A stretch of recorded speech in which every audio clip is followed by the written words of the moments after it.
1965年，半个多世纪以前，在福建福州北郊莲花峰南路发掘清理了一座五代十国时期的双室砖室墓。这座墓右边的墓室已经被盗掘一空，左边的虽然同样被盗，但遗留了一些当时盗墓贼不太看重的陶瓷、石雕、铜铁之类的遗物。通过墓志，人们了解到左边墓室的主人是闽国第3代君主王延君的妻子刘华。刘华墓中的3件孔雀蓝釉陶瓶，无论釉色、造型、纹饰，在中国此前的考古发掘中从未发现，也不是中国古代窑口的产品。研究者们经过深入探讨之后，认定这3件陶瓶的产地应该是公元9世纪前后的波斯地区。那么如此精美的西亚陶器，它是怎么来到中国的呢？墓主人刘华本是五代十国时期南汉国南平王刘隐的次女，作为一国公主，跋山涉水远嫁他乡。尽管是标准的政治婚姻，但婚后的刘华很受丈夫宠爱，只可惜35岁她就香消玉殒。然而从另一个角度而言，红颜薄命却也避免了亲眼目睹那一幕幕因为权力斗争而导致的人间惨剧。感谢您来到烽火照东南，这是慢聊五代十国的第20集，片中内容全部取材自官修正史。如果喜欢我的节目，欢迎订阅我的频道并打开小铃铛。生于1000年以前的刘华已经离我们很遥远，而1965年刘华墓的发现，让我们有机会重新去了解那个时代的人物事。唐宋之间的五代时期，和黄巢一样，起自民变的王氏家族曾在今天的福建建立过一个半独立的闽国。如果依照欧阳修的新五代史，王氏家族具有福建长达55年。有关这个小王国会有哪些故事呢？那么今天我们就来聊聊偏安东南的闽国的兴盛与消亡。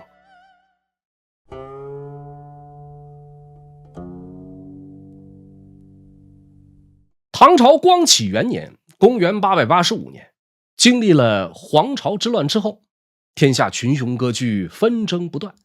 这一年8月里的某一天，在遥远的福建道泉州以西约20里南安县北山一片茂密的竹林当中，有2个彪形大汉正在相拥而泣。2人，一个叫王朝，一个叫林硕德。这2位同属于正处于流窜状态的小军阀王旭的麾下，又都是光州固始县的同乡。只听叫王朝的这位先开口说道：这咱们这些人撇家舍业，抛妻弃子，来到这么一个人生地不熟的地方，打家劫舍，当起了强盗。现如今呢，这王旭是一天比一天猜忌，军中豪杰之士屡屡被他害死，我等全都朝不保夕，这哪还有什么前途啊？王朝说的很是凝重，他对面的林硕德呢，听后也忍不住的怅然泪下。能让2个刀头舔血多年的壮汉流下眼泪，他们的头领王旭究竟是何许人也呢？这王旭是寿州人，原本是个屠户。黄巢起兵之后，他也拉起人马与之呼应。王旭本人没有多大的本事，但是他在光州收了几个小弟，很是能征善战。这其中以王氏3龙为代表，都有谁呢？老大叫王朝，老2王审圭，老3王审知。说这王旭原本是跟着秦宗权混的，因为不是嫡系部队，被秦皇帝一再加码的勒索，王旭只能领着5000多人南下逃生。这一伙人一路上攻打了几座城池，但全都没占据多久就被别的军阀给赶走，一直颠沛流离，居无定所。在进入福建之后，有一位据说很精通旺气的人对王旭说，军中有一股王者之气。有关这旺气我们在各种历史文献当中经常能够看到，这是中国古代一种通过观察不同环境判断吉凶的术数。小到人之旦夕祸福，大到行军打仗如何布阵安营，用途极为广泛。时至今日，因为种种原因已经几近绝迹，通常情况下人们会以迷信一言蔽之，不可能，绝对不可能。迷信与否其实是仁者见仁，智者见智。我们不能否认的是，它的确存在过，而且存在了几千年。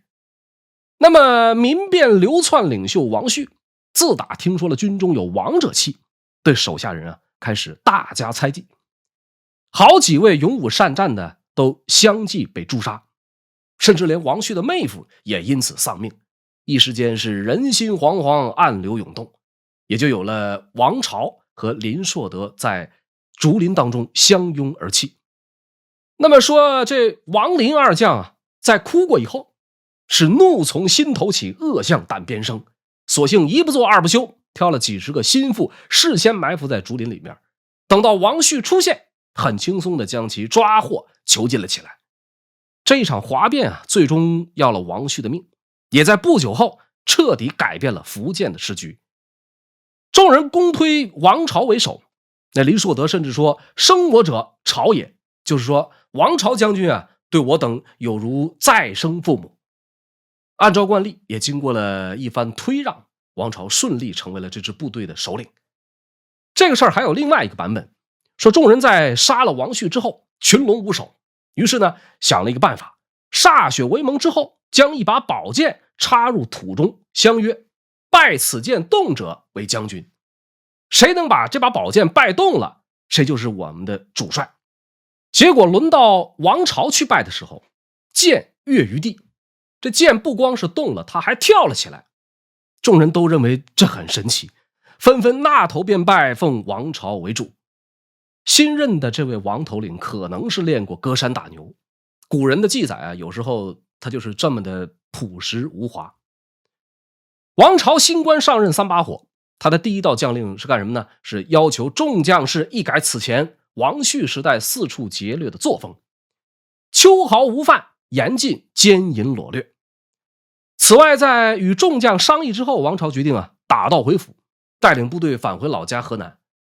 可就在行军的途中，王朝的军队在沙县被一伙人拦住了去路。拦路的从打泉州专程而来，为首的叫张延鲁，剩下的也都是泉州有头有脸的人物。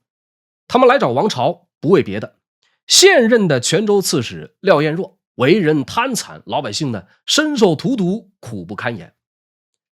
他们见王朝的部队从家乡经过，竟然军纪严明，秋毫无犯，这可太不可思议了。于是呢，在沙县备下酒水，并派出代表请求王朝留在泉州，为民除害。咱们有一说一，泉州百姓的诚意放在那样一个时代背景之下，是极为难得的。那么王朝等人呢，也因此深受感动。考虑到如果回河南，就不得不面对那位车载严师的秦宗权。你说打吧，又打不过；同流合污呢，又心有不甘。这个时候，泉州市民的挽留，无疑为王朝的去留提供了另一种可能。于是王朝临时改变计划，领兵南下，以漳州为根基，随之出兵围困泉州。尽管民心所向，但王朝的军队并不强大，用了整整1年的时间才攻克泉州。当时福建地面上各路豪强势力分别割据一方，没有能够说一不二的老大。最大的一股势力是占据福州的福建观察使陈岩。王朝呢就派人到福州，表示愿意服从陈岩的领导。基于对王朝治军严明的好感，陈岩向唐廷上表，推荐王朝正式接任泉州刺史。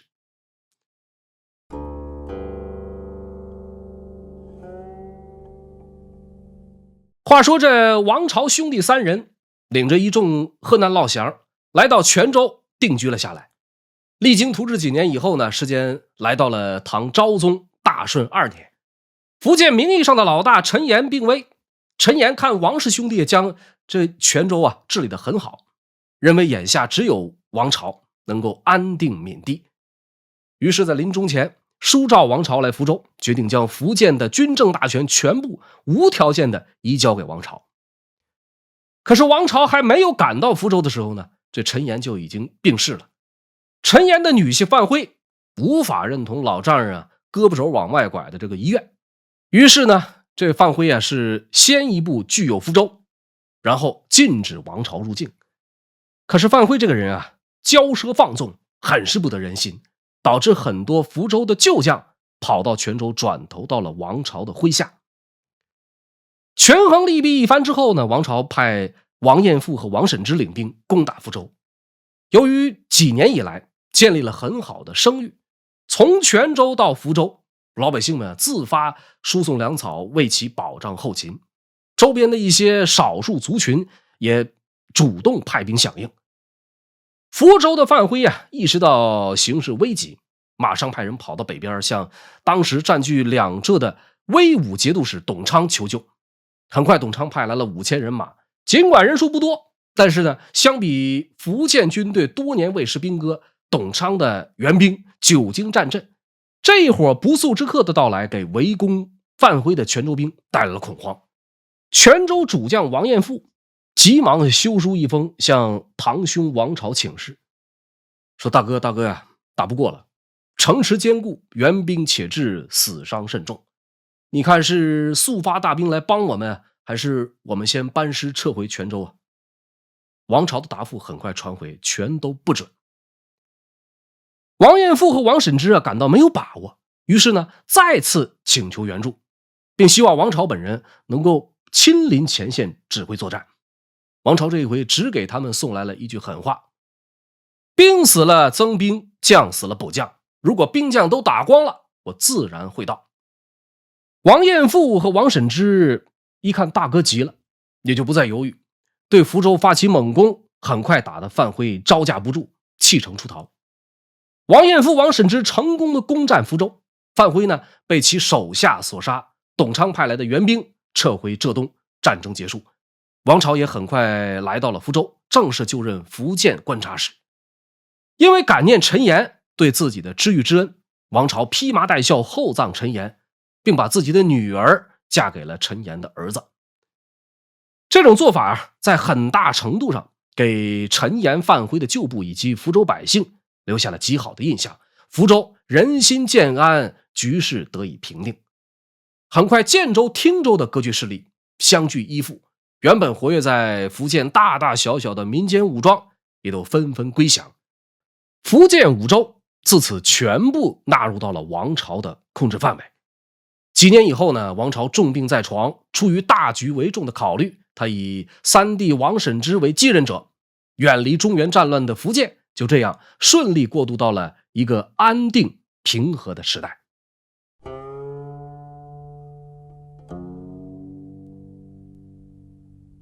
新五代史记载王审知这个人，说他是壮貌雄伟，龙准方口。这位极富男子气概的帅哥，平时常常骑着一匹白马，因此人送外号白马三郎。这个人的优点不仅仅只是高且帅，同时呢生活简朴，性情温和，对下是平易近人，对上谨慎小心。有一次办事出了差错，具体是怎么个差错史书当中没有记载，只知道王朝得知以后发了火，抄起棍棒把这王审知暴揍了一顿。方式方法虽然不太可取，但是长兄如父。王审知过后呢，对王朝毫无怨言，办事更加的仔细认真。大概就是这件事以后，脾气一向十分火爆的王朝决定把这个内心良善的三弟朝着继任者的方向重点培养。说这白马三郎王审知，在其长兄王朝病逝之后，先是表示让位给他的二哥王审圭，但是王审圭以审知有功不受，于是王审知才自称福建留后，向朝廷表请，正式任命。经唐廷正式下诏，以福州为威武军，拜王审知为节度使，同平章事，琅琊郡王。唐朝灭亡之后，王审知选择臣服于胜利者，向后梁太祖朱温称臣。开平元年公元907年，后梁加拜王审知为中书令，封闽王，升福州为大都督府。王审知统治福建的时候正值群雄纷争、武力割据的五代十国初期，王闽政权从未对外邦用兵，也没有受到外邦侵扰。闽地在王审知近30年的统治期间，经济、文化等多个方面都得到了恢复和发展。旧五代史说他每以节俭自处，选任良吏，省刑息费，轻徭薄敛，与民休息。30年间，一境俨然。与北方政权不同的是，福建统治稳定下来之后，王审知在其长兄王朝治民政策的基础上，更加全面、更加具体地发挥海洋优势，大力发展对外贸易，招来海外各地的商贾进去凡客，纵其交易。在各种宽松政策的鼓励下，福建的对外贸易发展得很好，北至新罗，南达南洋诸岛，以及印度、三佛齐和阿拉伯等国家，都经常有使者和商旅往来期间。南洋珍奇通过王敏政权的贸易网络进入中国境内，象牙、犀角、珍珠、香药等等舶来品也是应有尽有。王敏政权也通过海洋贸易获得了大量的财富。王审知在福建海外贸易发展上最大的建树就是甘棠港的修建。福州地处沿海内陆，距离海口100多里。说这王审知为了让福州水陆无滞，船只能够畅通无阻的出入，对福州水系进行了一系列的整理改造。经过一番疏浚之后，福建的水陆交通日渐发展起来，城市的商业也随之繁荣。甘棠港呢，就是在这个时期修建的。有关甘棠港的位置，各种文献不尽相同，时至今日仍然存在较大的争议。但大多数史籍对其修建过程都记载了这么一件有趣的故事，说就在建设甘棠港的过程中，航道的关键位置有一处巨石让人们犯了难。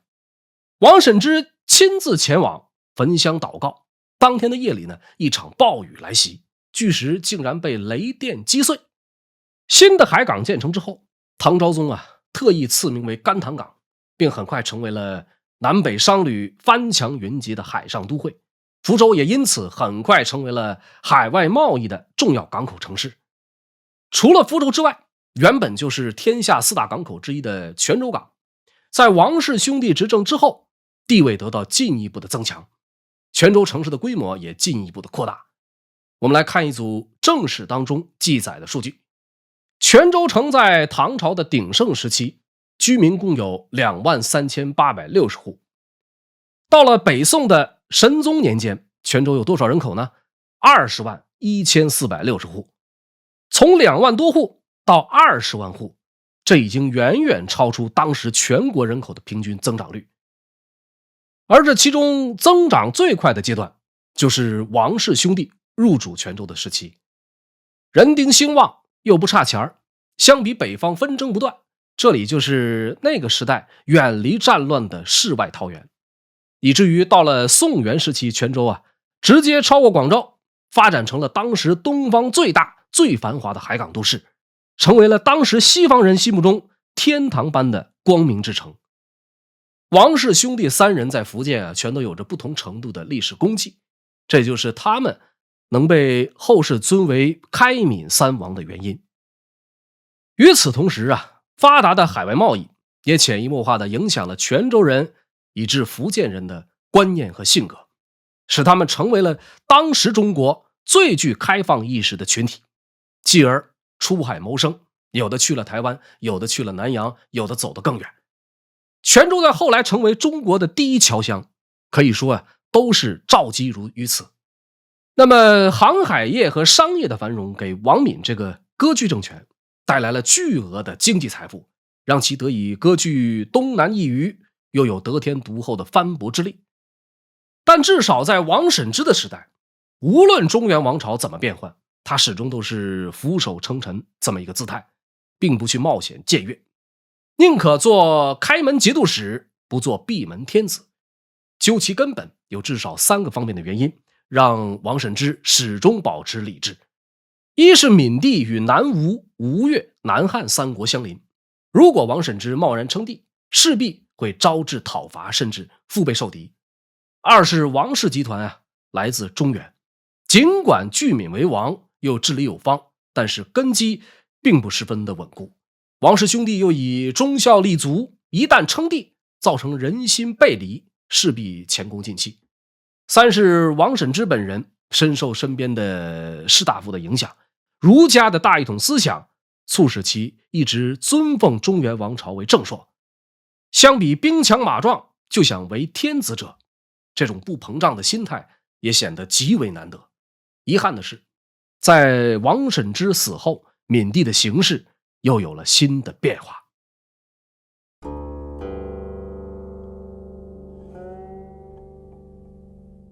后唐同光3年，王审知病逝，闽国的王位由其长子王延翰继承。在没有嗣位之前，王延翰是个低调谨慎的人，在其父病重期间立誓汤药，寝食俱忘。可是嗣位之后，他的缺点渐渐暴露出来，自称大闽国王，立宫殿治百官，接班1个多月以后，贬其弟严君为泉州刺史，四处采折民间的女子以充后庭。王延君上书极力劝谏，反而得罪了这位狂妄自大的哥哥。史书记载，王延翰为人长大，美妻如玉，遗传了他父亲王审知的好基因，这是一个标准的大帅哥。但是他的妻子崔氏不仅长得很丑，而且生活作风不太好。新五代史中说崔氏是陋而淫，严翰不能治。除此以外崔氏还有着极强的妒忌心。王延翰的女人里面有那个长相甜美或者让崔氏看不顺眼的，都会被带到一处特别的所在。这屋子里面摆满了各种器具。女人们被带到这儿不是为了拍崔氏的50道阴影，通常情况下会被绑在木桩上，用一种人手形状的特制木板抽打脸颊，继而会被折磨致死。1年之中因此丧命者高达84人。好在这种情况并没有持续太久。王审知有个义子叫王延炳，在建州当刺史。从打王审知还活着的时候，这王延炳就和大哥王延翰关系很不好。到了后唐明宗天成2年的12月，建州的王延炳联合泉州的王延君共同出兵攻打福州。王延炳顺着闽江先行抵达，结果十分顺利地攻入福州，抓获了王延翰。随后罗织罪名，称王延翰和他的妻子崔氏共同弑杀先王，将王延翰一家斩尽杀绝，又推举王彦君为主。就这样，老王家的二小子新任闽王王彦君的时代到来了。在处理了一系列善后工作之后，福州的秩序很快得以恢复。王延炳呢，也即将返回建州。在临行之际，王延炳对义弟王延君说了这么一句话，说善继先至，勿烦老兄复来。老弟啊，你可得好好整，可不要让老哥我再来福州了。在王延君听来，这句话伤害性不大，但侮辱性极强。如果我们认为王延炳是完全出于好心，那就大错特错了。因为就在王延炳返回建州以后不久，他就绕过王延君，直接上表洛阳，向后唐政府请求封自己的儿子王继雄为建州刺史。到了后唐长兴2年，不知道是不是受到了吴王杨行密装瞎的启发，王延君用类似的方式想要逼义兄王延炳起兵攻打自己。杨行密是装瞎，他直接来了个装死。按理说他没有杨行密那么好的演技，只要多收集一些情报信息，就很可能被识破。但是王延炳急于求成，一听到王延君已经死了的消息，马上领着儿子王继雄领兵来攻打福州。福州方面派出了王家第3代楼船指挥使王仁达，率战船去迎敌。这王仁达呢，事先埋伏好甲士在船舱的里面，随后挑起白旗请降。建州方面的王继雄看到一片白色的小旗儿，不由得心中大喜，屏退左右，毫不犹豫地登上对方的战船，刚想要好生安慰王仁达，船舱里面的伏兵鱼贯而出，将王继雄按倒在地，绑了个结结实实。这孩子是好孩子，就是心眼儿太少了。王继雄很快被枭首示众，正在纵火攻城的王延炳看到儿子的大脑袋被对方恭恭敬敬地送来，忍不住老泪纵横，放声痛哭。军心动摇之际，福州的王仁达领兵杀到，建州军是人马溃散，王延炳被生擒活捉。当初王延炳对王延军说过，勿烦老兄复来。这回呢，轮到王延军对这位义兄说，果烦老兄再来。还真就让老哥你又跑了一趟，你看这事整的。新任的闽王王延军就这样用装死诈降干掉了对他威胁最大的义兄王延炳。可是他的王位究竟会不会做得安稳呢？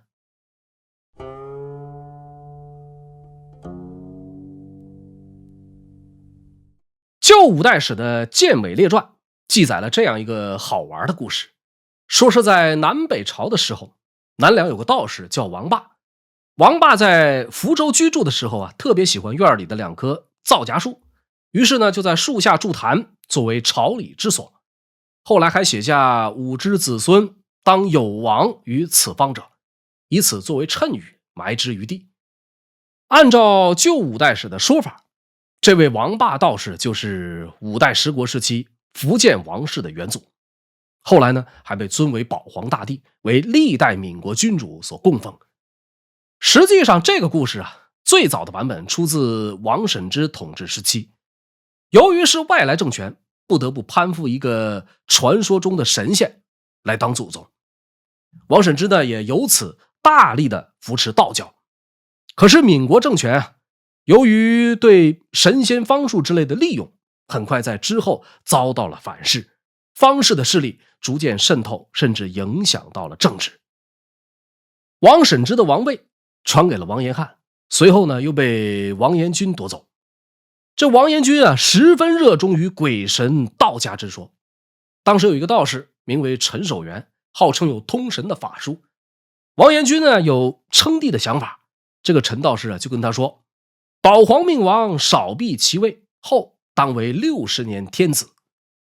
王延军对其言听计从，先是欣然逊位，让自己的儿子王继鹏主管军府大事。不久之后呢，又重新复位，请来陈道士询问60年后将安归呀？不是说我能当60年天子吗？60年后会怎样啊？这陈道士再次假托保皇传话，60年后当为大罗仙人，过60年后您就会羽化成仙了。就这样，王延军欢天喜地的登基称帝，国号大闽，改元隆起。除了迷信方士，王延军还重用酷吏薛文杰，专门负责搜刮钱财。薛文杰经常查访民间隐情，专门找那些有钱的人家，然后呢对其罗织罪名，即没家产。薛文杰四处敛财，让闽国的百姓怨声载道。同时呢，他还想领导所想，向王延军推荐了个妖巫叫徐彦，并说陛下左右多奸臣，没个知根知底的，怕是会乱呀。王延军对这些鬼鬼神神的毫无抗拒力，于是将妖巫徐彦招至宫中。这么一个妖巫来皇宫干什么呢？他来专门看鬼，继而和薛文杰狼狈为奸，将本来就已经混乱不堪的闽国朝政搅和得更加糟糕，诬陷杀害宗室和大臣，导致将士离心，内乱的危机也就越来越严重。说这一年赶上杨吴派兵来攻打建州，王延军派自己的弟弟王延宗领兵救援，但是闽国的士族们走到半路突然不走了，扬言让皇帝交出薛文杰才进兵。这一十分具有5代十国特色的行为，让王延军不得不忍痛割爱，把薛文杰打入囚车，押送到军中。这个薛文杰是那个时代作茧自缚的典型。从前他跟这个王延军建议说，传统的那囚车太过于宽松，犯人们在里边太舒服了。于是呢，这薛文杰呢亲自操刀重新设计。这哥们儿在囚车里面安装了很多铁刺，人坐在里面必须要保持一动不动的状态，稍微一动就会被刺伤。万万没想到的是，薛氏 1.0 版本的囚车设计出来以后，薛文杰本人成了第一个体验者。这位设计达人除了心思巧妙，还对妖巫之术多有研究。自己给自己算了一卦，说过3日可无患，哥们儿3天以后就没事了。那些押送他的人啊，听说了以后就快马加鞭，连夜赶路，想客户所想，急客户所急，用了2天就把他送到了军中。薛文杰的最后结局是：军士踊跃，则文杰于世，闽人争以瓦石投之，卵石力尽。折刑是中国古代一大酷刑，俗称车裂。这位设计达人、算卦爱好者最后的死状啊，属实是惨不忍睹。如果仅仅是迷信方式重用酷吏，显然还不能够让我们为这位昏聩的皇帝感到惊讶。接下来啊，咱们来说说王延君的个人生活。他的第一位妻子就是咱们开场说的那位南汉公主刘华，两人在10年间育有4子2女。刘华去世之后呢，王延君的继室金氏也很贤明，但是他却并不喜欢。王审知还活着的时候，有这么一天，王延君在他父亲的王府遇到了他一生中的挚爱。对方当时的身份是王审知的婢女，名叫陈金凤。陈金凤是生来丑陋，长相令人不敢恭维。可是当王延君看到陈金凤的时候，一股似曾相识的躁动从内心深处升腾而起。这人怎么可以长成这样？怎么能这么招人喜欢？王延君对丑女陈金凤一见钟情，从此深陷其中无法自拔。到了后来啊，甚至还册封陈金凤为皇后。我们常说各花入各眼，大概就是这个意思。对待爱情，王延君是一个十分认真，同时口味十分独特的人。在他的感情世界，除了迷恋丑陋的女人，他还喜爱年轻貌美的男色。这个时期啊，有个名叫归守明的小伙子，长得那是肤白貌美，跟个大姑娘似的。王延君他专好这一口，小鲜肉归守明因此得以宠爱，时人称之为归郎。再后来呢，王延君得了中风，陈金凤就跟这个归守明有了奸情。一个是长得难看却欲求不满，一个是男儿身女儿心，来者不拒。除了归守明之外，这陈金凤又和一位名叫李可音的官员私通。闽国皇宫里边的这点破事儿，很快弄得闽国上上下下人尽皆知。王延君啊，曾命人特制了一顶九龙杖，闽国的民间啊，就纷纷传唱：谁说九龙杖，只藏一龟郎。称帝以后，王延君加封他的儿子王继鹏为福王，当爹的荒淫无道，儿子也就跟着有样学样。王延君有个美貌的婢女，名叫李春燕。这王继鹏呢，就喜欢上了春燕，并与之私通，又趁着老爹王延君生病，通过陈金凤向其索要。王延君不得已勉强把李春燕赏赐给了王继鹏。这是一件超越了传统礼法的事情。王延君的次子王继涛见哥哥如此的无礼，非常恼火，就想着要谋杀王继鹏。王继鹏听说了以后呢，很害怕，就和当时的皇城使李防密谋，决定先下手为强。闽国的时局就这样突然紧张了起来。公元935年的9月，王延君病情加重，王继鹏呢暗自高兴。到了10月，王延君是强打精神，宴请军中众将。席间呢，头脑昏聩，他声称看到了被自己所杀的王延炳也来了。和王继鹏一伙的皇城使李防因此断定王延君肯定快死了，转回头呢，就派人到李可音的家里，将其一通乱棍活活打死。闽国朝野一片震惊。第二天，王延君病情稍有好转，被打死的李可音呢是皇后陈金凤的相好。陈金凤就把这件事禀报给了王延君。王延君拖着病体上朝，向李防追问李可音的死因。李防支支吾吾半天也没说明白。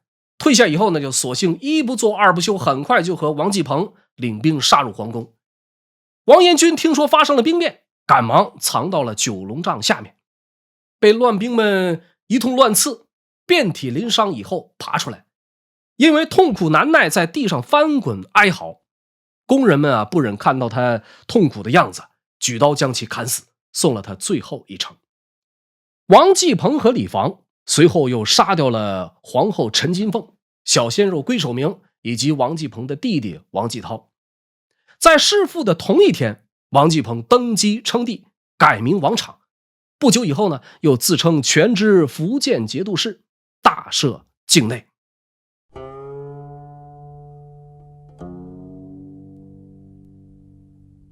王继鹏是大逆不道，弑父称帝这种人向来都不会有什么好结果。公元939年，控鹤都将连崇玉、拱辰都将朱文进兵变，京城军队相继随之造反，王继鹏率众1000余人斩关出逃。连崇玉和朱文进迎立了王审知另一个儿子王延熙为主。王继鹏随后兵败，被人先用酒灌醉，再拿了绳子勒死。他的皇后和几个儿子也被一并杀死。王延熙上位之后，比侄子王继鹏有过之无不及，荒淫无度，猜忌宗族。他既不相信宗室，也不相信禁军，最终呢，矛盾激化，演变成了血战。先是和自己的弟弟王延政互伐数载，生灵涂炭，却胜负难分。而后呢，被朱文进、连崇玉再度造反，弑君夺位。王延熙死后，他的弟弟王延政攻入福州，恢复了闽国的国号，勉强控制了闽国全境。但是由于连年的内战，局势动荡，天德帝王延政的统治没有持续多久。南唐保大4年，公元946年，南唐中主李璟派来大军攻陷了建州，王延政被生擒，连同其王室的一众族人被迁往南唐国都金陵。而后王延政被封为鄱阳王，闽国至此灭亡。在闽国之前，福建的经济文化远远落后于中原，而其后福建一跃成为中国最发达的区域之一。可以说闽国时期是福建历史的一大转折点。闽国在王室创始人王朝王审知的奋发图强下，曾一度繁荣，开闽3王的历史功绩是不可磨灭的。然而王审知的子孙们却不加珍惜，一味贪图享乐，盲目争权夺利，进而腐化堕落。尽管闽国至始至终都存在着外患，但快速灭亡的根本原因还是王室后人自身的问题。连续内乱，政治腐败，北人闽人矛盾，不遵中原正朔，最终只能城破国灭。除此以外，地理状况、重商风气、国内缺乏人才、宗教影响，同样是闽国灭亡客观存在的催化剂。唐太宗李世民曾经说过一句话，叫治安之本唯在得人。国家任人为贤为能，必然会兴旺发达，如果用人为亲为佞，则会导致政治黑暗混乱，国家也会随之灭亡。王审知治闽的时候身边围绕着一众贤士能人，因为中原战乱，很多人跋山涉水来投奔他。王审知能在治闽期间取得多方面的政绩，赢得闽人的爱戴，应该说同样归功于这些人才的献计献策和身体力行的去贯彻执行。但是王审知之后，统治者们穷奢极欲，几乎毫无励精图治之志，又频繁内斗，逐贤能，进奸佞，生灵涂炭，怨声载道。这样的统治自然是无法长久的。感谢您的收看，这里是烽火赵东南慢聊五代十国的第20集，片中内容全部取材自官修正史。如果喜欢，请帮我点赞转发。五代十国的故事仍在继续，我们下期不见不散。